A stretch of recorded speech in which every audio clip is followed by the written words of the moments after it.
24장 1절에서 18절까지 말씀 교독하도록 하겠습니다. 출애굽기 24장 1절에서 18절까지 말씀입니다. 오늘은 8월 25일 토요일 아침입니다. 8월 25일자 본문 출애굽기 24장 1절에서 18절까지 말씀, 구약 성경 119페이지 교독하겠습니다. 또 모세에게 이르시되 너는 아론과 나답과 아비후와 이스라엘 장로 70명과 함께 여호와께 올라와 멀리서 경배하고 너 모세만 여호와께 가까이 나아오고 그들은 가까이 나오지 말며 백성은 너와 함께 올라오지 말지니라.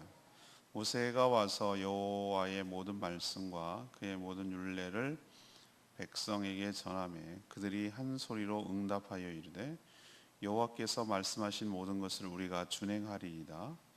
모세가 여호와의 모든 말씀을 기록하고 이른 아침에 일어나 산 아래에 제단을 쌓고 이스라엘 12지파대로 12기둥을 세우고 이스라엘 자손의 청년들을 보내어 여호와께 소로 번제와 화목제를 드리게 하고 모세가 피를 가지고 반은 여러 양푼에 담고 반은 제단에 뿌리고 언약서를 가져다가 백성에게 낭독하여 듣게 하니 그들이 이르되 여호와의 모든 말씀을 우리가 준행하리이다.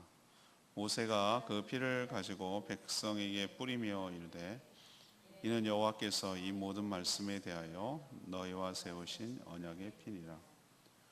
모세와 아론과 나답과 아비후와 이스라엘 장로 70인이 올라가서 이스라엘의 하나님을 보니 그의 발 아래는 청옥을 편듯하고 하늘같이 청명하더라.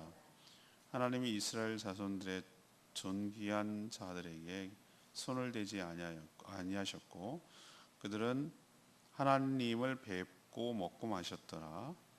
여호와께서 모세에게 이르시되 너는 산에 올라 내게로 와서 거기 있으라. 내가 그들을 가르치도록 내가 율법과 계명을 친히 기록한 돌판을 내게 주리라. 모세가 그의 부하 여호수아와 함께 일어나 모세가 하나님의 산으로 올라가며 장로들에게 이르되 너희는 여기서 우리가 너희에게로 돌아오기까지 기다리라. 아론과 훌이 너희와 함께 하리니 무슨 일이 있는 자는 그들에게로 나아갈지니라 하고 모세가 산에 오르매 구름이 산을 가리며 여호와의 영광이 시내 산 위에 머물고 구름이 엿새 동안 산을 가리더니 일곱째 날에 여호와께서 구름 가운데서 모세를 부르시니라. 산 위에 여호와의 영광이 이스라엘 자손의 눈에 맹렬한 불같이 보였고 모세는 구름 속으로 들어가 산 위에 올랐으며 모세가 40일 40야를 산에 있으니라. 아멘. 오늘의 키워드는 언약입니다. 하나님께서 오늘 장면은 이스라엘 백성에 있어서 굉장히 중요한 언약식을 체결하는 과정을 묘사하고 있습니다. 하나님과 이스라엘 백성 사이의 언약이 체결되는 과정을 지금 오늘 아주 소상하게 설명하고 있거든요. 하나님은 백성의 대표인 70명 장로를 불러서 율례, 하나님께서 이렇게 할 것을 전하자 백성들은 오케이 승인을 했어요. 우리도 노조 대표가 이렇게 하겠다고 협상안을 제시하면은 노조원들이 투표를 통해서 그 협상안을 오케이 해야 효력이 발생하는 겁니다. 또 이것을 기록하게 했어요, 하나님께서. 그리고 제단을 쌓고 제사를 드렸어요. 체결하는 것이. 그리고 피를 나눠 뿌렸습니다. 그리고 이것을 선포한 후 또 공포한 후에 백성들은 그렇게 하겠다라고 확답을 지은 후 식사를 했어요. 딱 언약 체결 과정을 지금 잘 설명하고 있는 건데, 그리고 나서 하나님은 이 언약을 체결했으니까 언약대로 살게 될 구체적인 지침, 율법이죠. 이것을 가르쳐 주기 위한 돌판을 주기 위해서 하나님께서 하나님의 산 호렙산으로 불렀습니다. 그래서 40일 40야, 그러니까 40일 동안 하나님의 영광 가운데서 있었다고 그랬어요. 근데 이 40일 동안에 우리는 무슨 일이 있는지 알아요. 바로 모세 오경이라고 상징이 되는 창세기가 여기서 하나님께서 보여주세요. 그리고 성막의 설계도도 여기서 보여주세요. 그리고 레위기에 나오는 여러 가지 제사법, 또 수많은 여러 가지 율법들이 여기서 다 하나님께서 알려주세요. 그래서 그걸 보고 기록한 거예요. 40일, 40년 동안에. 이 내용이 바로 오늘 내용이 되겠습니다. 그래서 오늘 질문은 이 언약 체결 과정을 통해서 우리는 무엇을 알 수가 있습니까? 이것이 오늘의 질문이에요. 첫 번째는 이 언약은 엄청난 특권이며 영광이라는 사실을 우리가 알 수가 있습니다. 이것을 소위 이제 시내산에서 치렀다고 해서 시내산 언약이라고 그러거든요. 아브라함과도 하나님께서 언약하신 거 아시죠? 아브라함과도 여기는 한 아브라함 개인이 아니라 이거는 백성 대 하나님의 것으로 체결한 것이기 때문에 이것을 시내산 언약이다 이렇게 표현합니다. 그래서 하나님은 오늘 1절에 보니까 모세, 아론, 나답, 아비후, 장로 70명 대표들입니다. 지도자들이고 장로 70명은 왜 불렀을까요? 이스라엘의 대의원 같은 거죠. 일종의 대표권을 갖는 대의원들입니다. 그러니까 이들이 백성의 대표이니까 하나님이 언약의 한쪽 체결 당사자라면 또 다른 당사자는 백성들인데 백성이 다 올 수는 없으니까 백성의 대표인 장로와 지도자들이 지금 온 거예요. 그러니까 언약의 또 다른 당사자라고 할 수가 있겠습니다. 언약이라는 것은 여러분이 제가 몇 번 설명했지만 하나님과 이스라엘 백성들이 맺는 독점적이고 배타적 특수관계를 규정하는 어떤 우리로 치면 계약의 일종이에요. 그래서 제가 설명할 때 이런 특수한 계약과 관계는 이 세상에 없어요. 우리 인간들에게 이런 건 없어요. 그렇지만 가장 그래도 근접하고 유사하다라고 하는 것이 저는 결혼 관계라고 생각을 하고, 또 옛날에는 봉신 관계, 그러니까 예를 들면은 황제가 있고 그때 밑에 지방 그 군신들이 있고 뭐 그런 영주가 있고 이런 관계는 비슷한데 정확하게는 그것도 아니에요. 그 내용에 있어서는 그런 게 아니기 때문에. 아무튼 나는 너의 하나님이 되고 너희는 나의 백성이 되겠다는 거예요. 그러면은 이 얘기는 뒤집어서 얘기하면은 너는 나 외에 다른 신이 있게 하면 안 된다는 거예요. 다른 신은 없다는 거예요, 자기들에게. 그리고 하나님 입장에서 보면 나는 너희에게만 특별한 혜택을 주겠다는 거예요. 다른 자에게 동등하게 대하지 않겠다. 이 특수관계를 말하는 거예요. 부부도 그렇잖아요. 결혼하게 되면은 내가 이 배우자 외에 다른 이성에게 특별한 관계를 가지면 안 되는 거예요. 그걸 바람폈다고 표현하는 거, 그걸 외도라고 얘기하고, 그게 신의를 저버리는 행위거든요. 그래서 이 결혼과 이 언약 관계는 굉장히 유사하다고 할 수가 있겠어요. 근데 이 당사자들, 언약을 체결하는 이 양쪽 당사자들이 간격이 너무 차이가 나요. 하나님과 인간은 엄청난 간극이 있어요. 이거는 동등하고 평등 조약이 될 수가 없어요. 존재 자체가. 죄인인 하나님께 인간이 감히 나갈 수 자체가 없어요. 그래서 오늘 쭉 묘사하는 거 보면 어떤 걸 느낄 수 있냐면은 하나님께서 가까이 접근하지 말라고 그래요. 백성들에게 죽을까봐. 죄인이 이스라엘 백성들이 하나님께 가까이 나오다가 죽을까봐. 그래서 산에 뭐라고 그랬습니까? 경계를 치라고 그랬어요. 경계. 그래서 여기까지만 들어오고 여기 넘어서 폴리스 라인처럼 넘어오지 마라고 백성들 아예 차단을 시켰어요. 그거는 백성들을 위하는 조치예요. 왜 그러냐면 거룩한 하나님께 들어왔다면 죽을 거니까. 그리고 어떻게 합니까? 이제 백성들은 진입을 시켰는데 정상까지 장로들을 못 가게 만들어요. 중간에 머물러요. 그리고 쭉 더 올라가다가 아론도 남겨놔요. 모세만 최종적으로 올라가는 이런 차등을 두는 것을 경험할 수가 있어요. 그렇지만 이 모든 언약식이 끝나고 났어요. 이제 피의 언약식이 끝나고, 좀 이따 설명하겠지만 언약식이 끝나고 나니까 이제는 차별함이 없어요. 체결하기 전까지는 죽을 수 있었거든요. 근데 이제 체결하고 나서 언약식 끝나고 나서 10절에 보니까 9절에 올라갔어요. 이제 백성들이 하나님 옆에 하나님을 봤다고 그랬어요. 10절에 이스라엘 하나님을 보니 그 발 아래는 청옥을 폈는 듯 하늘과 같이 청명하고, 언약을 체결하고 하니 하나님께서 11절에 이스라엘의 지도자들, 존귀한 자들에게 손을 대지 않았다. 이 얘기는 거룩한 하나님께서 그들을 죽이지 않았다는 뜻이에요. 그리고 놀랍게도 뭐라고 합니까? 하나님을 뵙고 먹고 마셨다고 그랬어요. 이게 가능한 일이에요? 이건 정말 정말 희한한 일 아닙니까? 이런 기록이? 그러니까 우리도 기억나세요? 우리도 언약을 할 때 저 그런 거 봤는데 옛날에 할아버지 따라가서 우시장, 우시장. 소가 굉장히 중요한, 시골에서는 중요한 재산 목록이거든요. 그러니까 동산을 제외한 부동산이라고 하긴 좀 그렇지만, 동산이구나. 부동산 말고 움직일 수 있는, 뭘 팔 수 있는 것 중에 최고 고가, 우리로 치면 자동차 같은 큰 재산 목록. 그러면 팔고 막 실갱이를 하고 5만 원 더 줘, 뭐 3만 원 더 줘, 뭐 그거 갖고 실갱이를 하고 끝나. 그러면 끝나면 어떻게 하는 줄 아십니까? 끝나면 바이바이 그러고 헤어지는 게 아니더라고.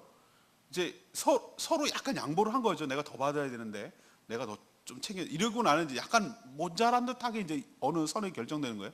그러고 나면은 가만 내가 보니까 가서 음식점에 가서 이제 뭐 먹고 그러더라고. 먹고 뭐 술 좋아하는 사람 술 한잔, 막걸리 한잔 하고 뭐 이러고 헤어지더란 말이에요. 이게 우리가 이제 좋은 거래를 했어. 앞으로도 좋은 거래를 계속하자. 뭐 이런 우위를 다지는, 뭐 그리고 계속 관계를 유지하기 위한 뭐 그런 의식 같았어요. 난 아깝게 왜 소판동 갖고 저걸 해? 이렇게 생각을 난 어렸을 때 했지만 그게 필요했던 모양이에요. 그게 그러는 과정. 하나님 보세요. 언약 계약을 체결한 후에 어떻게 합니까? 먹고 마신다는 게 말도 안, 처음에 올라오지도 못하게 하더니 이런 하늘을 봤다니까요. 이 백성들이, 지도자들이. 그리고 이들을 존귀한 자래요. 죄인과 함께 하면 원래 죽을 수도 있는데 이들은 뱉기까지 하고 먹기까지, 함께 먹기까지 했어요. 그러니까 이 언약을 체결하는 내용 하겠어?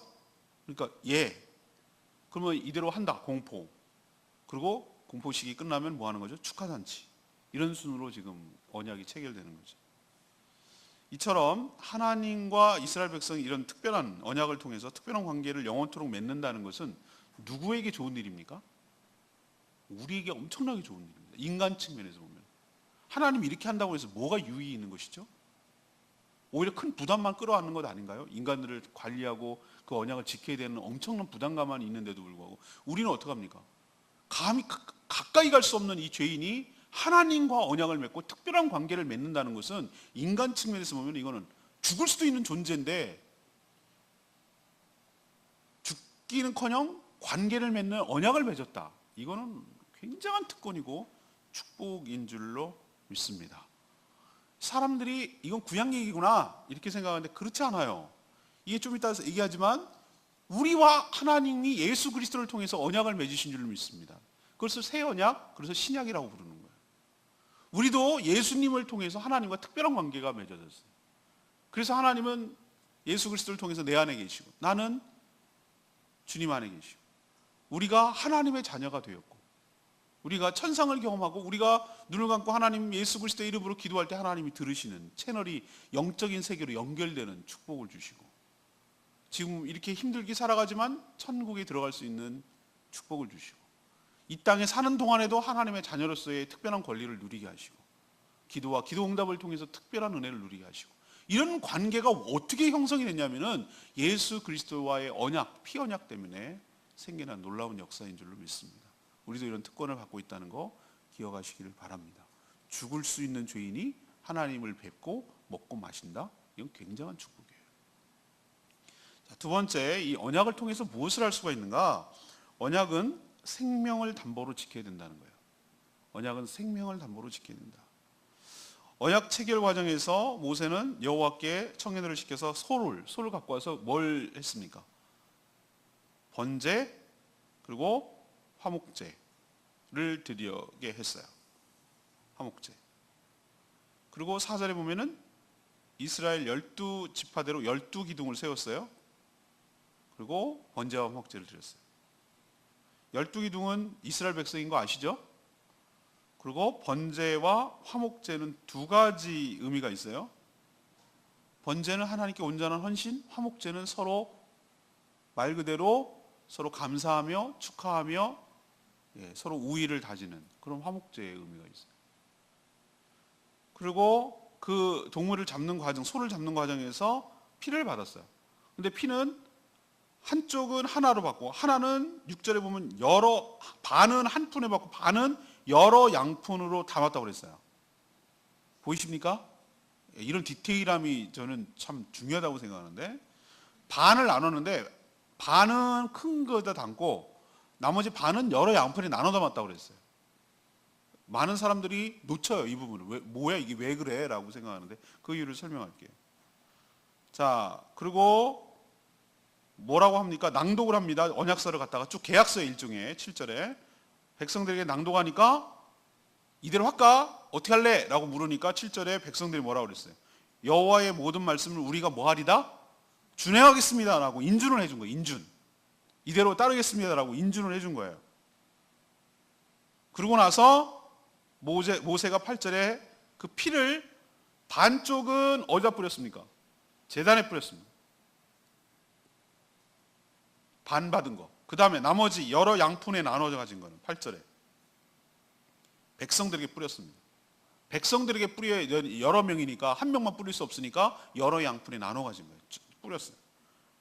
여러분 생각해 보세요. 우리는 작은 피만 튀어도 아우 막 이렇게 막 놀래기도 하고 막 빨리 시션을 내려고 하고, 피가 뭐가 그렇게 유쾌한 일이겠습니까? 그렇죠? 어떤 피든지 동물의 피를 할지라도 별로 유쾌한 게 아니잖아요. 그건 죽음을 상징하고 상처를 상징하고 그런 걸, 생명을 상징하는 거니까 그렇게 우리에게 유쾌하지 않아요. 근데 피를 뿌렸다 그러면 이건 뭐 초치자는 얘기인가 파장내자는 얘기인가 그런 뜻으로 생각할 수 있는데, 이게 굉장히 중요한 의미가 있어요. 이건 뭘 의미하는가? 언약을 너네 준행하겠다 했지? 만약에 양쪽 당사자가 다 해당되는 거예요. 그러니까 하나님 쪽에 제단에다 뿌린 거고 반쪽은 백성들에게 뿌린 거예요. 이 얘기는 뭐냐면은 만약에 이 체결된 언약을 지키지 않을 경우 한쪽이 어느 쪽이라도, 그러면 이 소가 이렇게 피를 뿌리고 피를 흘리면서 죽어가듯이 어느 한쪽이 뭐 해야 된다는 거예요? 죽게 될 것이라는 거예요. 목숨을 걸고 이것을 지켜야 된다. 생명을 담보로 체결된 것이다. 어기는 쪽이 이렇게 죽게 될 것이다라는 거예요. 그러니까 목숨 걸고 지켜야 된다 그 뜻이에요. 번제는 온전한 헌신을, 화목제는 서로의 화합을 위해서 나눠 먹는 거예요. 하지만 이런 특별한 관계가 계속 유지되기 위해서는 어떤 게 필요하죠? 언약의 내용을 목숨 걸고 지켜야 할 의무가 있다는 그런 자세로 이것을 지켜야 된다는 것이지, 그냥 큰 소리로 네! 이렇게 대답하면 안 된다는 뜻이에요. 우리 결혼식 할 때 저도 그랬고 내가 주례도 해보고 이렇게 되는데 보면은 하여튼 남자들은 빨리 결혼식 하고 싶어가지고 사랑하고 어쩌고저쩌고 하겠습니까? 하는 그 내용이 뭔지를 몰라. 그냥 의례적으로 하는 건 줄 알아. 근데 그 내용을 담고 보면은 엄청난 책임감이 요구되는 거예요. 엄청난 책임감. 물론 아내도 마찬가지지만 똑같지만 둘 다가 마찬가지예요. 내가 이 사람을 외에는 딴 사람을 사랑하지 않겠다. 딴 사람을 이성으로 생각하지 않겠다. 그리고 맨날 우리 검은 머리가 팥불이 될 때까지, 그러니까 하얗게 될 때까지, 늙을 때까지 책임을 지겠다라는 의미가 포함된 거거든요, 그게. 근데 그런 생각을 안 해. 빨리 신혼여행 갈 생각만 한다고. 이게 엄청난 무거운 무게감이 있는 말이에요. 무게감이 있는 말. 책임을 지는 거. 사랑은 책임을 지는 거거든요. 그 얘기는 뭐냐면 결혼이라는 것이 그 유지되기 위해서는 엄청난 희생과 사랑과 책임의식을 가지고 내가 감당하겠습니다라는 것을 공개적으로 약속하는 거예요. 하나님께서 이게 피를 뿌리는 막 피비린내는 알 거 아니에요? 그런 왜 이상한 이게 뭐야 라고 생각할지 모르지만 이것을 통해서 우리는 목숨 걸고 아니면 내가 이렇게 죽어 라고 생각할 만큼 철저하게 지켜야 된다는 것을 깨닫게 해주시려고 피를 뿌리셨어요. 인간 쪽에서 어겼어요. 하나님은 신실하게 지켰어요. 하나님은 원래대로 계약대로 하자면 이들을 다 죽여야 되는 거예요. 이처럼. 근데 하나님께서 어떻게 묘수를 쓰셨습니까? 다 죽일 수밖에 없는 이 죄인들을 죄 없는 인간 자기 아들 예수 그리스도 이 땅에 보내주셨어요. 그 순간만큼은 예수 그리스도는 하나님의 쪽이 아니라 인간 편에 선 거예요. 그래서 예수 그리스도가 인간을 대신해서 이 언약대로, 이 계약대로 피를 뿌리고 십자가에 흘려서 죽으셨어요. 대신 죽었어요. 하나님께서 인간들을 다 그렇게 죽였어야 되는 것을 예수 그리스도를 죽임으로써 그 죄가 용서받을 길을 열어주셨어요. 하나님 언약은 없던 거가 되는 게 아니에요. 이런 지혜를 발휘할 뿐이에요. 하나님께서 이런 생각을 할 줄 진짜 몰랐어요. 예수 그리스도가 제사장이 되시며 제물이 되셔서 이 언약을 충족시켜 주셨어요. 만족시켜서 이 언약대로 해 주셨어요. 그래서 하나님께서 그 언약을 계속 유지하고 계속 할 수 있는 길을 열어 주셨어요. 이게 하나님의 지혜예요. 하나님이 다 하셨잖아요. 아니요. 그 순간만큼 다 하셨긴 하셨지만 그 순간만큼 예수 그리스도는 하나님 쪽이 아니라 인간의 대표로서 죽는 거예요. 그래서 사람으로 이 땅에 오신 거예요. 우리를 위하여 대속물로 죽기 위해서. 그래서 피를 뿌렸어요. 그래서 보혈이라고 부르고 그 피는 언약의 피라고 부르는 것이에요. 우리도 하나님 말씀을 지킬 때 이렇게 예수님의 목숨을 잃을 만큼 피를 뿌려가면서 지켜야 되는 중요한 것이었구나. 하나님은 그렇게 신실하게 우리를 이 언약대로 지키셨구나. 나의 하나님, 나의 택한 백성이라고 여겼는데 나는 하나님을 그렇게 나의 하나님이라고 여기고 사는가? 너무나 쉽게 버리고 이해관계에 따라서 왔다 갔다 박쥐처럼 굴지 않는가? 필요하면 하나님 그러고 좀 불편하고 힘들고 손해볼 것 같으면 아닌 척하고 이러고 사는 우리들의 이 간사함과 완악함을 용서해달라고 하고, 어길 경우 피를 뿌려가면서 죽어야 될 만큼 예수님이 감당할 만큼 책임을 졌다는 거 기억하고 두려운 마음으로 이 언약을 지켜나갔으면 좋겠습니다. 세 번째는 언약의 의미가 뭔가? 언약대로 살도록 가르쳐야 될 의무가 있어요. 하나님은 언약을 맺으면서 강압적으로 강요하셨습니까? 그렇지 않아요. 하나님은 절대로 그렇게 우리를 강요하셔서 하시는 분이 아니에요. 언약 내용을 백성의 대표인 장로들에게 설명을 했어요. 노조 대표로 나간 거예요. 대의원들한테 가서 이렇게 할 건데 너희들 어떻게 할 거야? 라고 했더니 3절에 뭐라고 그랬습니까? 3절에 그렇게 하겠습니다 라고. 이거는 이제 언약 당사자들의 계약 체결 당사 대표들, 너네 이 제안대로 할 거야? 설명을 한 다음에 할 거야 했는데 예 그랬어요. 근데 아직 확인된 게 아니야. 대의원들이 그렇게 했고 나가서 노조 전체 원들의 투표가 필요해. 그게 7절에 가서 이렇게 얘기한 거예요. 언약서를 갖다가 쭉 낭독했어요. 백성들에게 다 낭독했습니다. 듣게 한 다음에 어떻게 할래? 라고 물으니까 백성들이 뭐라고 그랬어요? 준행하겠습니다. 앞에 했잖아. 아니라니까요. 앞에는 누구란 말이야 하는 거예요. 대표단, 협상 대표단, 언약 체결 대표단. 그리고 7절 뒤에는 뭐예요? 백성들이에요. 그러니까 앞에는 협상 내용을 서로 오케이 사인한 거고 협정서에, 그 다음에 나중에 뒤에는 추인서에 도장을 찍은 거고 그렇게 하겠다는 거잖아요. 여기 강압이 있습니까? 안 한다 그러면 안 할 수도 있는 거예요. 근데 백성들이 하겠다고 여부를 묻고 하겠다고 그랬어요. 일제히 하겠다고 그랬어요. 그러자 하나님은 12절에 보면 모세를 다시 산으로 부릅니다. 계약이 체결됐습니다. 먹고 마셨습니다. 여기까지가 1절부터 11절까지가 세레모니입니다. 세레모니. 그러니까 언약식을 체결하는 과정을 묘사하는 것이고 12절에 하나님께서 뭐라고 합니까? 모세를 부릅니다. 산으로. 너 혼자 와. 라고 부르셔요. 부르셔서 40일 동안 뭐 하는 거죠? 백성들에게 가르칠 수 있도록, 이 언약의 내용을 가르칠 수 있도록 율법과 계명을 친히 기록한 돌판을 주시겠다고 부른 거예요. 그래서 40일 동안 40년 동안 거기서 머물고 백성들이 멀리서 산을 보니까 하나님의 영광이 맹렬한 불처럼 마치 화산처럼 이렇게 그 산을 감싸고 있었어요. 그러니까 하나님이 저기 계시고 모세랑 얘기하고 있구나라는 것을 알 수가 있도록 깨달아 주셨어요. 그래서 하나님은 모세와 아까 말했지만 독대하면서 모든 율법, 그리고 성전의 기초가 되는 성막의 설계도, 그리고 아까 말했지만 이 모세는 어떻게, 모세 오경은 창세기, 출애굽기, 레위기, 민수기, 신명기까지를 모세오경이라고 그러는데 모세는 어떻게 천지창조를 봤냐고요. 어떻게 그걸 기록하냐고요. 누군가는 창세기를 얘기해 줬으니까 기록했을 거 아니에요. 그죠? 모세가 썼다고 우리는 보는데 그러면 모세는 어떻게 알았냐고. 하나님께서 이 40일 40년 동안에 보여주신 거예요. 보여주신 거. 너무 재밌겠죠? 난 이거 천국에 가면 이거 보고 싶어. 재미없으세요? 어떻게 만들어졌는지를 그거를 재밌지 않을까요? 이게 영화처럼 돌려가면서 보면 되게 재밌을 것 같아. 빛이 있으라 그랬을 때 와, 어떻게 있을, 그걸 보는 게 처음 그 장면. 그때 아마 기록해 놓으셨을 거예요. 하나님께서 볼 수 있도록 해주실 것 같아요. 그거를 본 거예요. 하나님 보여주신 거예요. 그리고 그것을 기록한 거예요. 아니, 아담과 이브 얘기를 어떻게 하냐고. 얘가 모를 거 아니에요. 근데 그 뒤에 역사를 어떻게 하냐고. 근데 다 그거를 하나님이 보여주신 거예요. 계시해 주신 거예요. 그래서 그것을 쭉 기록할 수가 있었어요. 우리는 자꾸 돌판 그러면 요만한 거 10계명 뭐 이거 영화를 하도 많이 봐서 그래. 이렇게 제한할 수 있는 것인데 그건 상징적인 거예요. 상징적인 거. 율법의 내용을 조그마한 돌판에 다 담을 수가 없어요. 이 레위기, 민수기 이걸 어떻게 다 담을 거냐고. 책으로 썼어요. 책으로. 그래서 세부적으로 살기 위한 가르칠 내용이 아주 전부 망라되어 있고 이것을 했어요. 왜 하나님께서 이런 과정을 하십니까?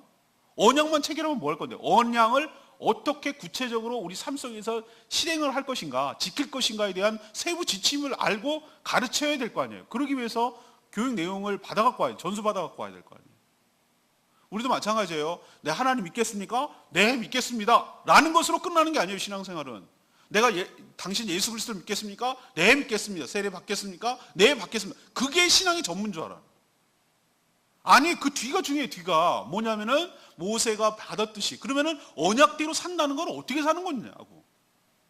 그러면 이게 목숨이 걸려있는, 피까지 걸려있는, 이 목숨까지 걸려있는 것인데, 그러면 어떻게 이게 죽음과 관련되어 있는 거잖아. 그러면 죽지 않으려면 잘 알아야 될 거 아니에요. 우리가 어떻게 살아가는 것이 바르게 살아가는 건지 우리도 끊임없이 말씀을 통해서 배워가야 되는 거예요. 이 과정을 안 하려고 하는 거 안 된단 말이에요. 살도록 가르쳐야 될 책임이 지도자인 저에게 있고, 여러분 배워야 될 의무가 여러분에게 있고, 그렇게 또 살아내야 할 언약의 당사자로서, 한쪽 당사자로서. 예 했어요. 예. 예수 그리스도를 나의 구주로 믿겠습니까? 네. 나의 주인으로 모시겠습니까? 네. 그러면 주인으로 모시고 내가 종으로 살아간다는 게 뭔지 알아야 될 거 아니에요. 말로만 나의 주인인 것을 고백합니까? 네. 그렇게 말해놓고 주인은 여전히 나야. 그러면 이건 언약대로 사는 게 아니잖아요. 오늘 레마의 말씀 7절 말씀, 언약서를 가져다가 백성에게 낭독하여 듣게 하니 그들이 이르되 여호와의 모든 말씀을 우리가 준행하리이다. 초대교회 당시, 초대교회는 예배 형식이 우리랑 좀 달랐었는데 아예 예배 가운데, 그때는 성경책이 이렇게 귀하던 때잖아요. 없잖아요. 복음이 안 되니까 예배 인도자가 구약의 한 부분, 신약의 한 부분, 그리고 시편의 한 부분, 이 세 파트를 한 부분씩 이렇게 낭독, 순서대로 낭독하는 것. 그러니까 일종의 성경 읽기 하는 거예요. 공개적으로, 개인적으로 못 읽는. 낭독하는 것이 예배 순서 중에 하나였어요. 지금은 어떻게 형태로 남아 있습니까? 지금은 개인으로 다 보급되어 있고 성경을 얼마든지 읽을 수 있으니까 이렇게 하는데, 지금은 뭐로 남아 있는가라고 난 생각을 해봤더니 이것이 설교할 본문을 저와 함께 지금 기도회도 그렇게 하고 있고, 제가 왜 굳이 뭐 이거 할 건 다 알 건데 왜 교도하냐면은 읽는 가운데 하나님 말씀을 읽는 시간이 필요하기 때문에 그래요. 우리는 이렇게 눈으로 소리를 내면서 읽는 과정이 우리 신앙이 굉장히 유익하기 때문에 일부러 이런 시간이 많이 감에도 불구하고 이렇게 하는 이유가 그거예요. 그리고 지금 우리 교회는 안 합니다만, 제가 어렸을 때 주일 예배 가면은 꼭 성시교독을 했어요. 성시교독이 뭐냐? 찬송가 뒤에 있는 거, 그날 본문에 따라서 이렇게 하는 것이 뭐가 남아있을까? 이 성경 낭독하는 것이 남아있는 거예요. 우리는 특별할 때만 이게 성시교독을 서로 낭독합니다만, 왜 그럴까요? 왜 읽을까요? 읽고 들어야 할 그 내용을 다시 기억해야만, 그래야 준행할 수 있기 때문에 그래요. 오늘 이스라엘 백성들에게 말씀이 선포된 후 쭉 읽었어요. 언약 내용을. 그렇게 살 거야? 말 거야? 라고 물었을 때 살겠습니다 라고 결단하는 과정이 필요하잖아요. 우리도 설교 말씀이 끝나고 그러면 제가 항상 하는 게 뭡니까? 결단 기도를 드리게 하잖아요. 내가 이 말씀대로 이렇게 살겠습니다 라고 하나님께 뭐 하는 기도가 필요해요? 네, 그렇게 살겠습니다 라고 하나님께 약속하는 시간이 필요해요. 그렇게 하나님께 살겠습니다 했지만, 하나님 내 힘으로 이거는 할 수가 없으니 난 의지가 연약하고 부족하오니 주님 이렇게 살 수 있도록 도와달라고 기도 형태로 결단하는 거예요. 그걸 결단 기도라고 그래요. 그래서 우리도 이스라엘 백성들처럼 이렇게 들은 말씀을 준행할 것을 하나님께 결단하며 약속하는 시간이 필요하구나 라는 생각을 오늘 하게 됐습니다. 자, 오늘 이 본문도 너무너무 중요한 본문이라서 내일 주일날 이거 갖고 설교할까 엄청 갈등을 했는데 또 너무 딱딱하고 지루하고 계약 내용이 별로 좋아하는 사람 없잖아요. 그래서 요거가 픽겨가고 어제 했던 거 가지고 주일 본문 했어요. 어제 본문이 주일 본문. 그렇지만 이 언약, 신의 산 언약은 출애굽기에서 굉장히 십계명과 더불어 굉장히 중요한 부분 중에 하나다라는 거 기억하셔야 돼요. 자, 다시 돌아가면 질문이 뭡니까? 언약 체결 과정을 통해서 우리는 무엇을 알 수가 있습니까? 뭘 배울 수가 있습니까? 넘버 원, 이 언약을 맺는다는 것은 이건 나를 올가매고 나를 족쇄를 채우고 날 불편하게 하고 그런 것이 아니라 알고 보면은 우리 입장에서 보면 엄청난 특권이고 엄청난 영광이라는 것을 알기를 원합니다. 어떻게 우리가 하나님과 관계를 맺고 독점적 관계를 맺냐 이거예요. 이거 말도 안 되는 얘기인데, 그리고 우리는 볼 수가 없는 존재라니까요. 근데 언약 체결을 통해서 백성들을 죽이지 않고 불렀어요. 우리도 원래는 죽을 죄인이었는데 예수 그리스도의 피를 의지해서 주님 앞에 나아가, 하나님 보좌 앞에 나가 천상을 보고 하늘의 밑에 바닥을 했잖아요. 함께 더불어 먹고 마시고 교제하고 이런 축복을 우리도 누리게 되는 줄로 믿습니다. 두 번째 얘기는 뭐예요? 그러나 이게 만만한 게 아니에요. 피를 왜 양쪽에 뿌렸을까? 이것은 바로 뭘 의미하는가? 어겼을 경우 죽음으로만서만 책임을 질 수 있다. 하나님은 신실하게 지켜서 하나님 쪽은 죽을 이유가 없었어요. 죽을 수도 없고 우리가 어겼어요. 그래서 예수님이 오셨고 예수님이 목숨으로 대신하셨어요. 피를 뿌린 거예요. 동물처럼 죽은 거예요. 그래서 우리 죄가 용서되고 언약을 어긴 것을 책임을 면하게 된 거예요. 그래서 안 죽게 된 거예요. 그래서 예수 피로 다시 새 언약을 맺게 된 줄로 믿습니다. 세 번째는 뭡니까? 예, 하겠습니다라는 게 중요한 게 아니라 그럼 하겠다면 어떻게 살겠느냐가 중요하다는 거예요. 그래서 가르칠 의무, 책임, 배워야 될 의무가 있다는 거 우리에게 가르쳐주고 있는 줄로 믿습니다. 다음 주에 또 계속해서 이어가겠습니다. 오늘 말씀 붙들고 기도하기 전에 우리가 찬양지 683장 찬양지 683장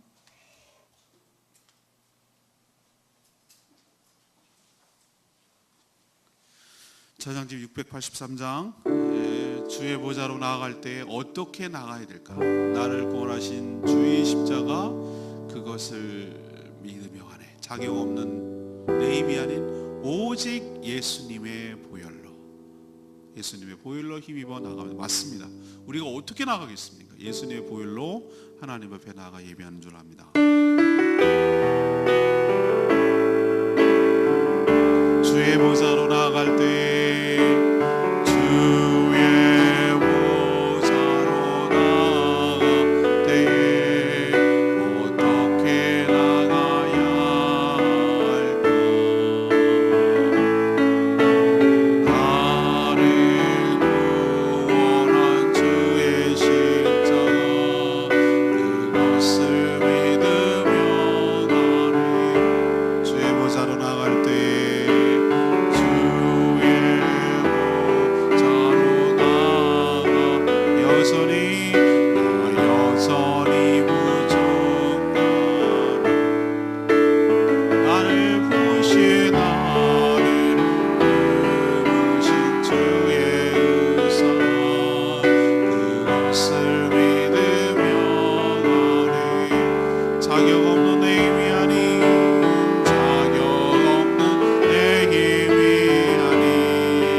주님을 배웠고 주님을 만나고 주님과 함께 먹고 주님의 백성으로 살아갈 수 있는 것, 이건 엄청난 특권이며 축복이며 은혜이고 영광인 줄로 믿습니다. 우리를 불러주시고 우리를 새 언약을 맺어주시고 새 관계를 맺으신 하나님을 찬양하며 하나님께 영광을 돌립니다. 다 같이 주여 외치고 하나님 앞에 온전히 계약의 당사자로서 책임과 의무를 다하며 살게 해달라고, 배운 대로 살게 해달라고 다 같이 주여 외치며 기도합니다. 주의 아버지,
하나님 이스라엘 백성들과 언약의 피로 언약을 맺으신 것처럼 우리도 예수 그리스도의 보혈로 저희와 언약을 맺으신 줄로 믿습니다. 이제 하나님 우리의 하나님이고 우리는 하나님의 백성인 줄 믿습니다. 저희도 언약의 내용을 배워 그대로 살겠다고 약속하고 실천하게 하여 주시옵소서. 그리스도의 피로 다시 화목하게 하시니 감사합니다. 그의 피를 힘입어 주의 보좌에 나아가게 하셔서 하나님의 영광을 경험하게 하여 주시니 감사합니다. 하나님과 더불어 먹고 마시며 교제하며 주의 영광을 보게 하옵소서. 그리스도의 보혈, 이 언약의 피로 우리를 다시 회복시켜 주심에 감사를 드립니다. 언약의 또 다른 당사자로서 책임 있는 자세로 살아가는 저희들 되게 하여 주시옵소서. 내일은 거룩한 주일, 하나님이 우리를 만나 주시기 위하여 예비한 축복된 날인 줄로 믿습니다. 안식일을 경하여 거룩하게 지키라고 하신 하나님, 모든 것을 중단하고 하나님을 바라보고 하나님을 책임지고 하나님이 책임지니 하나님만 믿고 의지하라고 하신 복된 날인 줄로 믿습니다. 사람이 기계와 짐승처럼 일하지 말고 노동의 휴식을 통하여 안식을 주시는 하나님을 찬양합니다. 우리에게 진정한 안식을 예비하여 주신 줄로 믿습니다. 예배에 빠지지 않게 하시고 주일을 거룩하게 지키게 하시고 하나님의 영광을, 은혜를 경험하는 시간 되게 하여 주시옵소서. 오늘도 주일을 준비하는 모든 손길들 복되게 하시고 하늘의 은혜로 충만하게 채워주시고 하나님 앞에 엎드려 간구하는 기도마다 응답하시고 하나님의 살아계심이 증거되게 하여 주시옵소서. 연약하고 힘든 가정들 주님께서 붙들어 주시고 하나님의 사랑과 은혜로 채워 주시옵소서. 주님께 모든 것 맡겨놓고 예수 그리스도의 이름으로 축복하며 기도합니다. 아멘. 오늘 하루도 주님의 은혜 가운데 살아가는 복된 하루 되길 축복합니다. 주일 준비에 동참해 주십시오. 기도하겠습니다.